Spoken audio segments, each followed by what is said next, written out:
Hello viewers, this is SP here, and for this idea video, it's a crossover of Gamera and the Teenage Mutant Ninja Turtles.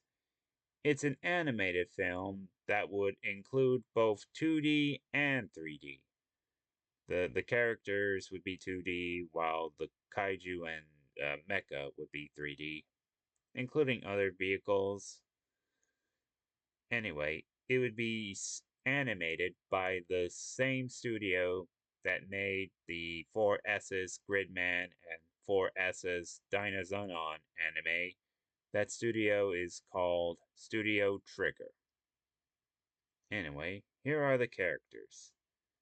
We'll start with the heroes. For the TMNT, I made each one of them as a certain kind of turtle. For example, Leonardo, aka Leo, would be a mutant northern diamondback terrapin turtle because it just looks stylish and stuff like that. For Donnie, he is a mutant Florida box turtle.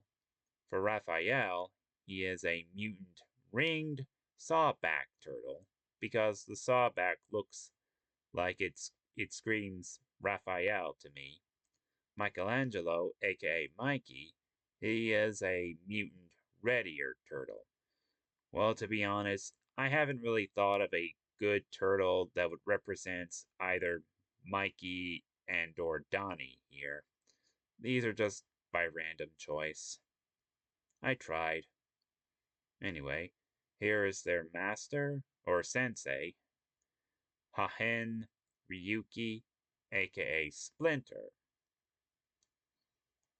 Here's his master, Himato Yoshi, in a flashback. And here's our main protagonist, Ranmaru Sasuke.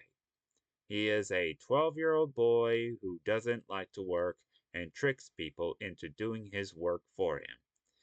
He's been given the nickname Japan's Tom Sawyer. You probably would guess of what his personality is like. He does develop over the course of the movie. Anyway, here's his uncle, Irazumi Kanji, aka Tattoo. He is a playfully joking type of character, and he is voiced by the same voice actor who played the Ancient One from the 2003 TMNT animated series. Oh, and he also has tattoos of of pet animals, like dogs, cats, hamsters, etc. Here are the mutant mutimals, who only appear in a flashback too. Leatherhead, sorry. Mondo Gecko, Mona Lisa, Man Razor, Toka. I know these two were bad guys, but I just made them good guys in this crossover series.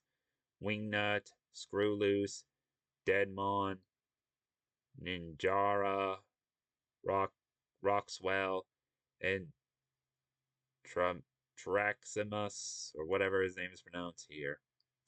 Here are the kaiju. Here's Gamera. He is the guardian kaiju of Atlantis. And these other kaiju right here are just mentioned and not really shown in the series. So here's Sphinx.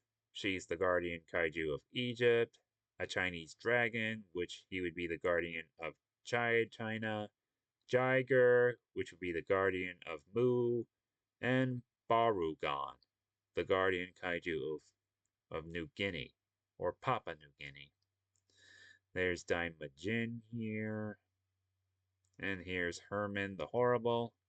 He is a dragon-like alien kaiju who was created by Krang, who uses him as a distraction to cause chaos in the city, while his robots find some important artifact or something.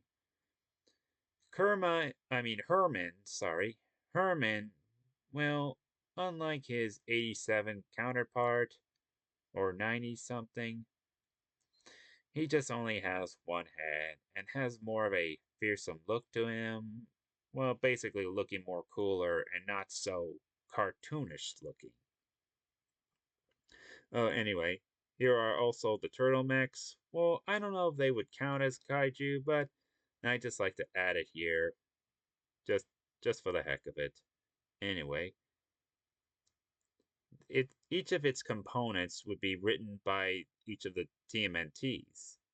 So the World Helicopter, based on the World Turtle, it's piloted by Leonardo, which would become the head.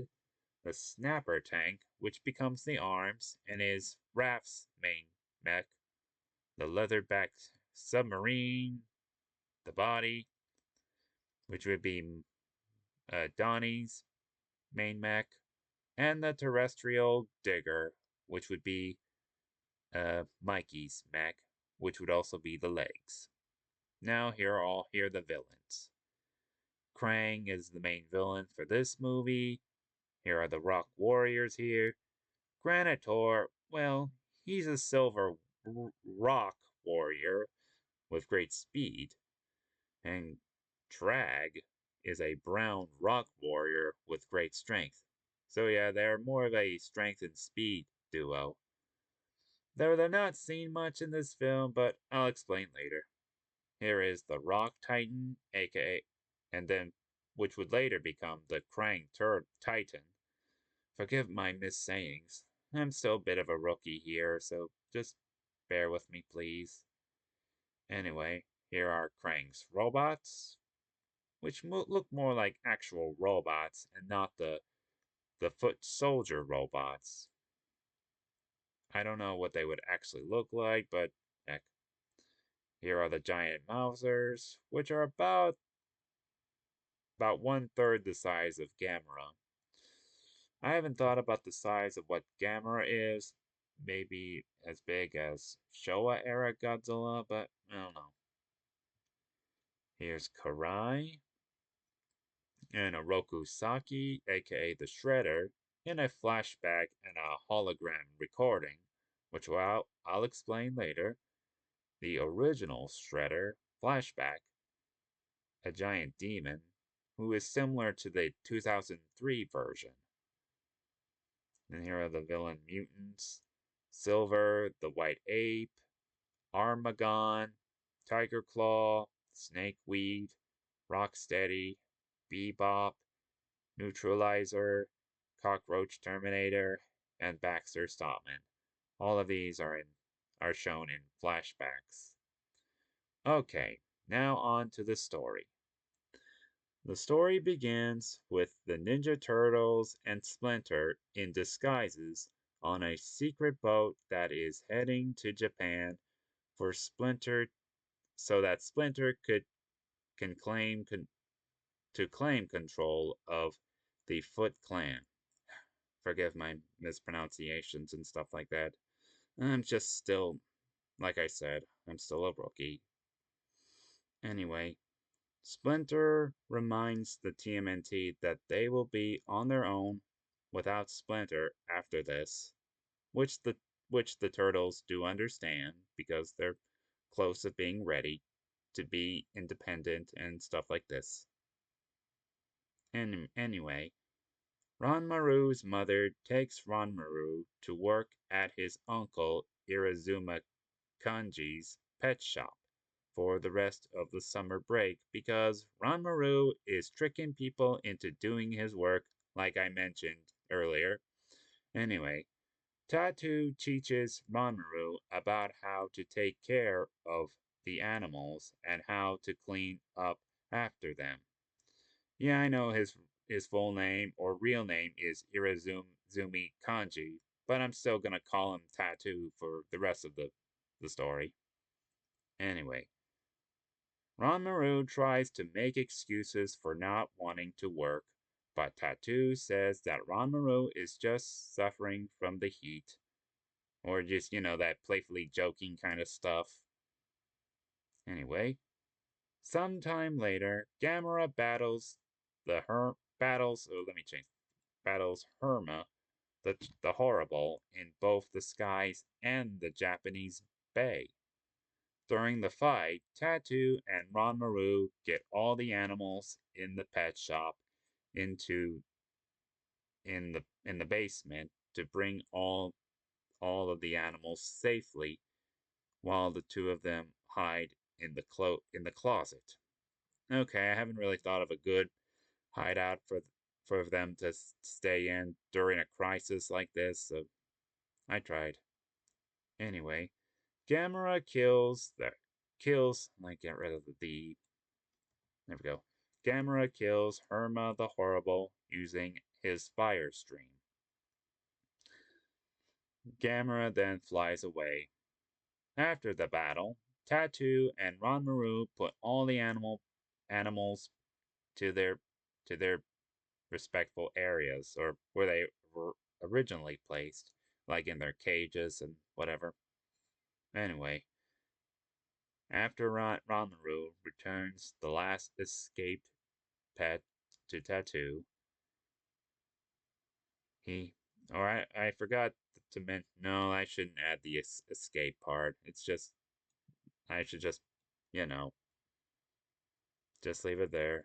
Anyway, after Ranmaru returns the last pet to Tattoo, he hears a commotion in the alley. There he witnessed four human-sized turtles fighting robots of some kind. But then suddenly he was caught by a giant talking rat wearing Japanese clothing. That's Splinter. After the four turtles destroyed all the robots, the talking rat reveals that Ranmaru was spying. Well, they don't know his name yet, but heck, Ranmaru swears that he won't tell anyone if the turtles don't kill him. As the turtles think about what to do with Ranmaru, the rat suggests revealing themselves since Ranmaru swears to not tell anyone. The four turtles reveal their names as Leo, Donnie, Wrath, and Mikey. The giant rat mutant reveals himself as Splinter, or introduces himself as Splinter. Anyway, he tells his backstory when he was once a human named Hahin Ryuki, who was an orphan with Oroku Saki. The two of them were taken in by a man named Hamato Yoshi, and trained the two of them the art of ninja of the Foot Clan. Two of them the art. Here we go. Anyway, one day, Hahan and Oroku fell in love with one woman. The same woman fell in love with Hahan instead of Oroku. So out of vengeance, Oroku tried to kill both Hahan and the woman by burning them in their house. Hamato was the only one. I'm sorry. Himato was only able to save Hahan and gave him the manuscripts to the Foot Clan. Just, sorry, I put before. I meant before. Sorry. Just before he died from the poison that Oroku implanted from the food Himato ate. Hearing that Oroku was heading to New York for some reason, Ha-Hin followed him, but suddenly he was captured by robots, the same ones the turtles were fighting, and took him to a lab. With the four orphan boys. And so basically, the TMNT were originally humans in this crossover, and they were each orphans. Anyway, an alien creature named Krang uses the mutagen to turn the four boys into mutant turtles of different kinds, while the while while while also turning Ha-Han into a mutant rat. He and the four turtles were able to escape from the lab, and they retreated. I put escaped here. Let's just say retreated to re- retreated to the sewers. To the sewers. Here we go. There, Hahin not only renamed himself Splinter. I know I put as, but okay, wait a minute. There, Hahin not only renamed himself as Splinter, but he also taught the four turtles his knowledge of ninjutsu. Well, a lot of the ninja arts and stuff. Splinter and the four turtles meet new allies and enemies during their adventures and stuff like that before they finally killed Oroku Saki, aka the Shredder. After Splinter and the TMNT told their story, they conclude that their reasons for coming to Japan is to regain control of the Foot Clan with the paper of Shredder's conspiracy, and for Splinter's right to lead the Foot Clan. Ranmaru asks Splinter and the four turtles about who would now protect New York now that Splinter and the four turtles are here in Japan. I know I didn't write that down, but heck. The four turtles reassure Ranmaru that the Mutimals will protect New York while the four of them and Splinter are here in Japan. The four turtles and Splinter warn Ranmaru to not get involved just before they use smoke bombs and disappear. Classic ninja move. Ranmaru remembers where the Foot Clan base in Japan is located and head towards that location to see how it turns out. Just before he runs off to the location, Tattoo, who is hiding from behind a wall of some kind, heard everything. Oh, and he'll play an important role in this series. Now, I mean movie, sorry. Anyway, the TMNT and Splinter arrived at the Foot Clan's location, which is in a forest of some kind. Ranmaru also appears, but hides behind trees to keep himself hidden. The Turtles and Splinter talk to the Foot Clan Council and shows them the paper of Shredder's conspiracy. After their discussion, suddenly giant Mousers appear, with Karai on top of one of them. She demands the Foot Clan Council to hand over an ancient rock of some kind. Something that's probably what what what Krang is after. Anyway, but the Foot Clan Council and the ninjas refused her demand. So the Foot Clan ninjas, the TMNT, and Splinter prepare themselves for battle. While the Turtles and Splinter fought Karai, the Foot Clan ninjas fight off the giant Mousers using ninja tricks and stuff like that, but are having trouble fighting them due to the giant Mouser's size and, different capabilities. Then suddenly Gamera appears and fights the giant Mousers. But during the giant battle, the shrine where the ancient rock is hidden gets destroyed, revealing the ancient rock. Yeah, I forgot to add the word rock here. And I'll remove the N right here. Okay. Gamera notices Ranmaru hiding behind trees and protects him from the giant Mousers, getting himself injured by the Mousers in a really bad, getting seriously injured. I put seriously injured by the Mousers. The TMNT notices Gamera protecting Ranmaru and rescues him. I know I put Ranmaru, but I'll put him here. Anyway, noticing that Ranmaru is safe, Gamera was able to finish the remaining giant Mousers with no problem. But he's weakened from the fight and goes down on the ground.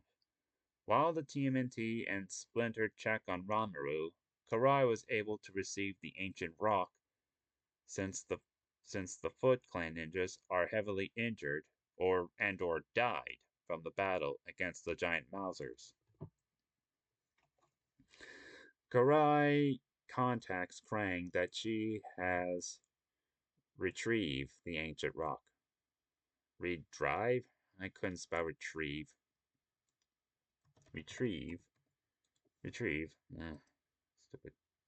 Has retrieved. Has retrieved the ancient rock. Happy to hear the news, Krang teleports himself to where Karai is located by using his portal gate, while also bringing along Granitor and Drag to distract the TMNT and Splinter. After Karai hands Krang the ancient rock, Krang reveals that he was just using Karai, just like how Oroku Saki was using Karai.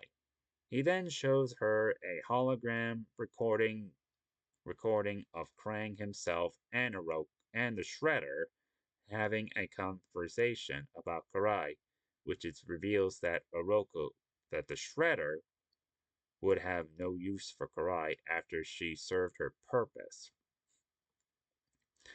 He he oh wait, cross. Let me get rid of. Here we go. Karai goes down on her. Here I'll write down. Anyway, Karai goes down on her knees and sheds tears from her eyes. Krang then reveals that he was also using Shredder for his own gain. I know I have Oroku down, but I'm just gonna call him Shredder. Anyway, Ranmaru heard everything that Krang said, making Ranmaru himself realize that. Let me put himself here. Anyway, let me. Ranmaru heard everything that Krang said, making Ranmaru himself realize what he's been doing by tricking people into doing his own work. Ranmaru angrily rushes towards Krang, but Krang manages to retreat back to the Technodrome through the portal gate. Granitor and Trag pin down Ranmaru and force the TMNT and Splinter to surrender, but the two of them lose their guard and are grabbed by Gamera, who crushes the two of them into pieces. As the TMNT and Splinter check Ranmaru, he starts having concerns for Gamera. Suddenly, Tattoo appears and analyzes Gamera's wounds and says, Gamera's wounds and says that Gamera needs to be at Mount Fuji so that he can be in full health. Because Gamera is a fire kaiju, or he feeds on fire, and so maybe fire could also heal him in some way. The Foot Clan recognizes Tattoo as a member of the Foot Clan. See, this is the big reveal of who Tattoo really is. Tattoo explains to Ranmaru, Splinter, and the TMNT that after Oroku took over the Foot Clan, Tattoo himself hid in the shadows, hid from the was in hiding, was in hiding, was in hiding from the Foot Clan and made his own pet shop to remain undetected, giving him, a different outfit and stuff like that. Maybe, I don't know, I tried okay. Now that Splinter is being recognized as the head of the Foot Clan by the Council, he revealed himself. Donnie, let's see. Donnie's detection device shows that Krang's Technodrome is detected at the at a Japanese coastline. Leo suggests using their mech to attack the Technodrome, They also allow Ranmaru and Tattoo to use their transportation device to to teleport them.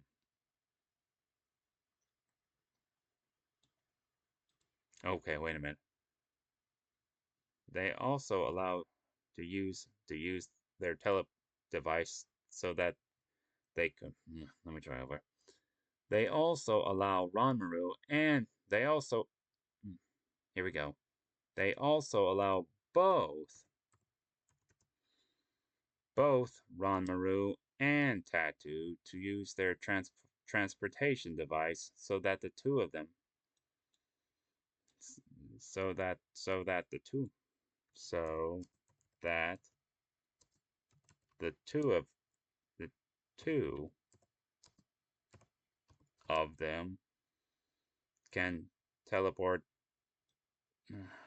Maybe this isn't a good idea, but anyway, let's just say that the TMNT let Ranmaru and Tattoo use their transportation device to teleport them to anywhere they need to go to.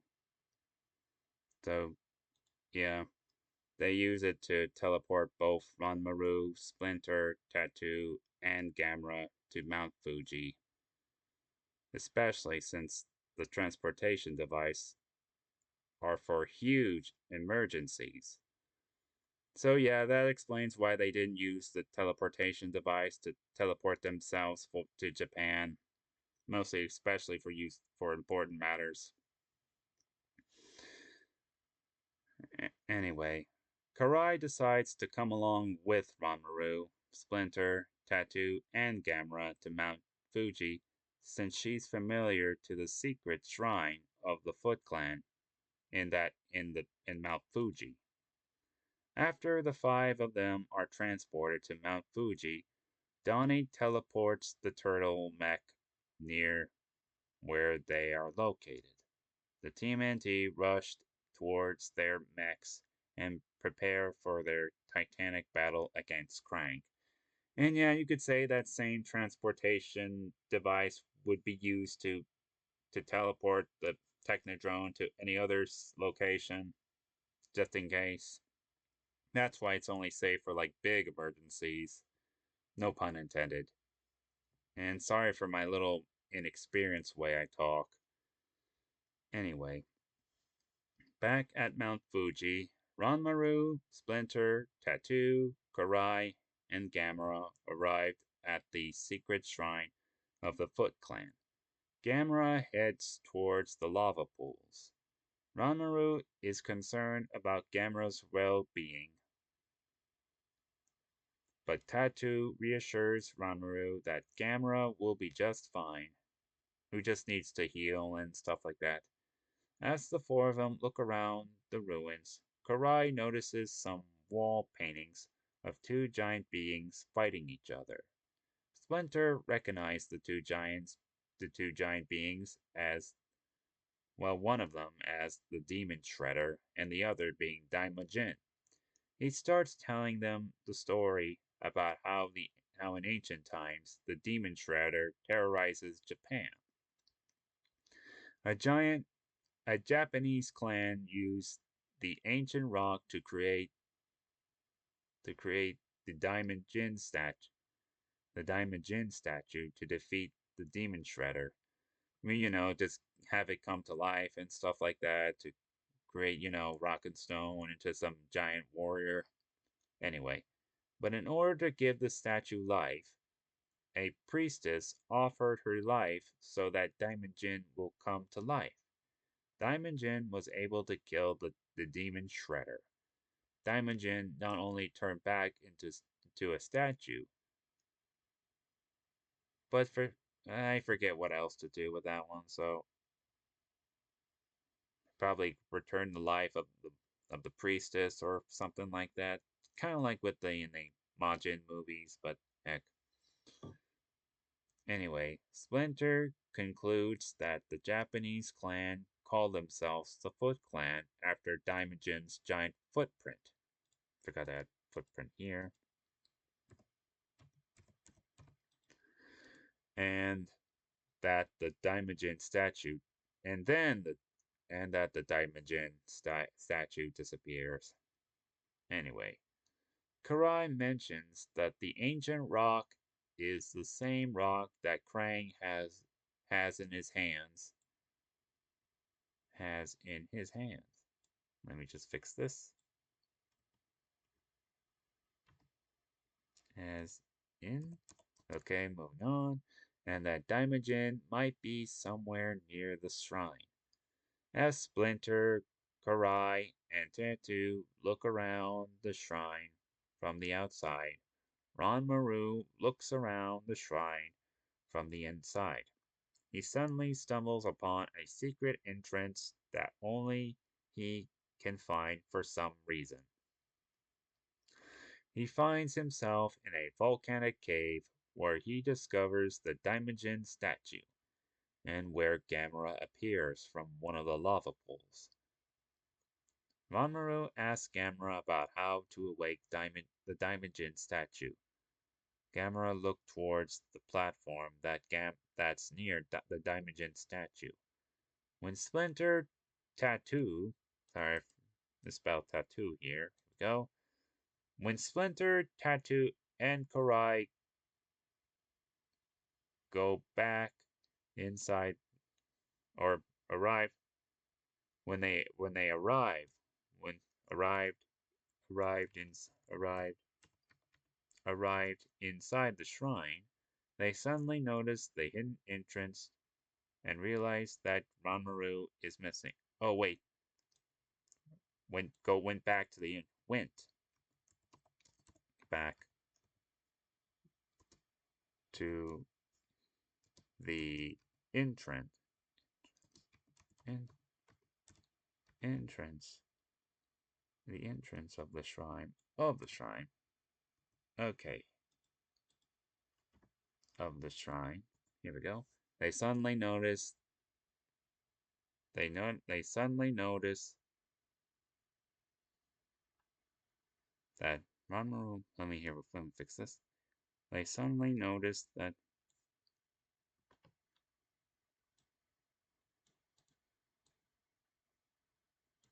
They suddenly notice that Ranmaru is missing. Here we go. Back at the at the back at the cave, Ranmaru. Back at the cave, Ranmaru confessed his wrongdoings to Daimajin, and he would offer himself to have Majin back to life. As Splinter, Karai, and Tattoo arrived at the cave, Ranmaru gets absorbed by the Daimajin statue. The statue's eyes start glowing. This is gonna be real tense here. Back at the Technodrome at the Japanese Bay, Krang talks to himself that his ancestors tried to take over the Earth but were thwarted by the guardian kaiju of Earth. The same kaiju that I just mentioned and stuff like that. By now that but now here I made a mistake here. But now that he has that he has that he has the ancient rock, he can create his own rock titan just before he begins the process of making his rock titan. Suddenly the alarm turns on and the screen of some kind reveals the turtles and their mechs are heading towards the Technodrome. He turns on the Technodrome's defenses just before he continues creating his Rock Titan, using that same ancient rock and stuff like that. The turtles were able to destroy all the Technodrome's defenses, but they were too late to stop Krang as Krang finishes creating his Rock Titan. Krang orders his Rock Titan to destroy the turtles.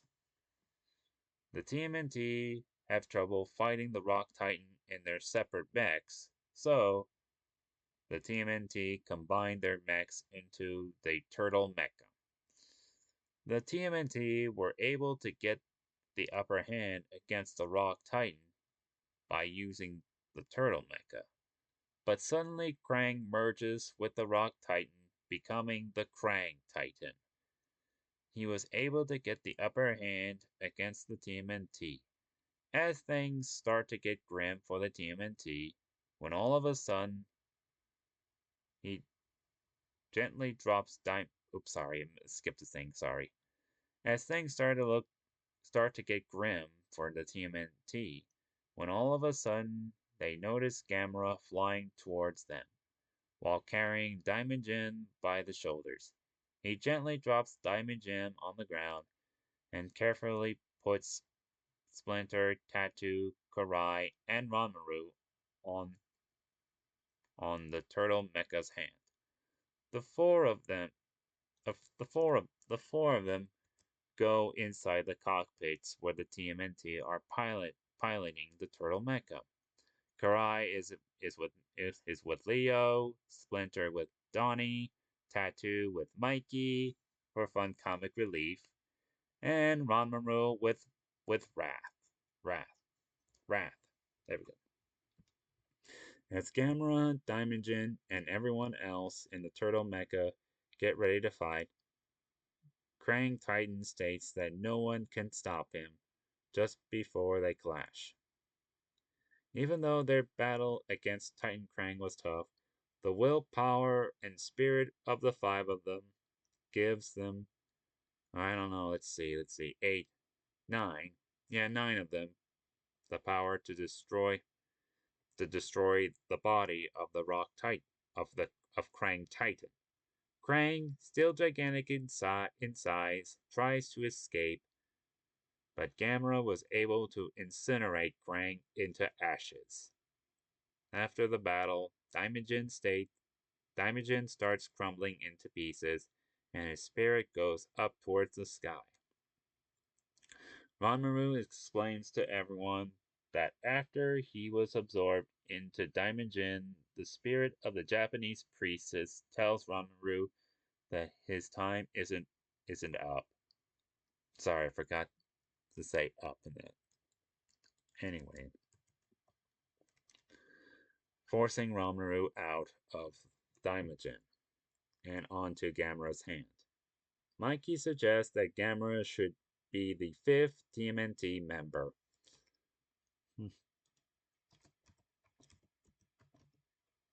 But the other three TMNT remind Mikey that Toka is the 5th TMNT.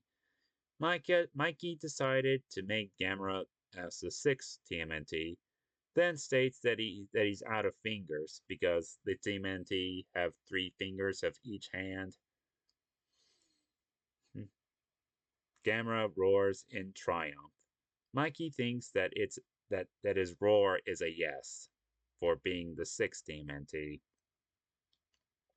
Gamera flies back to Mount Fuji. Everyone else says their goodbyes to Gamera. In the epilogue shows the TMNT returning to New York in their mechs, confident that they can live without Splinter, or can independently without Splinter, but can still visit him at available times. Sorry. Splinter, Karai, and Tattoo re-established the Foot Clan and freed it from Oroku, aka the Shredder's, influence. And Ranmaru now runs Tattoo's pet shop. There we go. Learning to not let others do his work for him. And, being helpful and stuff like that. Gamera is seen flying above the skies. Here's the trivia here. The design for Gamera, well, I didn't have an exact design, but I thought I could give Gamera like the head and tail of the Megalania, which is this extinct turtle in Australia, which looks like a predated ankylosaur of some sort, or close to one. Meolania. Anyway, The English voice actors for the four Ninja Turtles, Splinter, Karai, and the Shredder are the same ones from the 2003 series. Krang would be voiced by Brad Garrett, who did the voice of Krang in that TMNT live action film, Out of the Shadows. Let's see. Irizuma Kanji, aka Tattoo's personality, is pretty much based on the Ancient One's personality from the TMNT 2003 series. Heck, he even has the same voice actor as the Ancient One. I think I've already said that, but I'm not perfect. Anyway, the new version of the ending song, Turtle Power, not only sings about the info of the TMNT and Gamera and what it means to have turtle power, but it also correct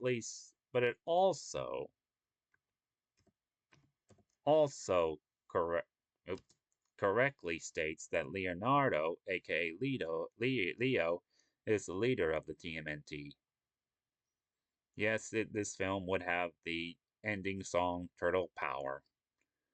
I originally planned to have young Gary as the kaiju who defeated the Demon Shredder and whose footprint was inspired the Foot Clan symbol, or inspired the symbol of the Foot Clan. But I switched young Gary with Daimajin here. The idea for Splinter having a paper that reveals the Shredder's conspiracy is based on the papers that reveals Shredder's conspiracy from the 1987 episode titled The Missing Map. Anyway, I originally planned to use Tsuchigumo, a spider-like kaiju, to fight Gamera during the early parts of the film, but then I switched it with the Spasmosaur from the TMNT series, especially the one from 2003. But then I switched that with Herman the Horrible. And well, I do apologize if I'm doing weird mispronunciations and my speeches are not perfect. To tell you the truth, it's really hard to make a balance between the kaiju scenes for Gamera and the on the ground scenes for the TMNT, since this feels more like a TMNT film than a Gamera film, but heck, I tried my best to make a crossover film of Gamera and the TMNT. So what do you think about my ideas for a Gamera and TMNT crossover? What are your ideas for it for that same crossover? Just leave a comment down below. Like, share, describe, and goodbye.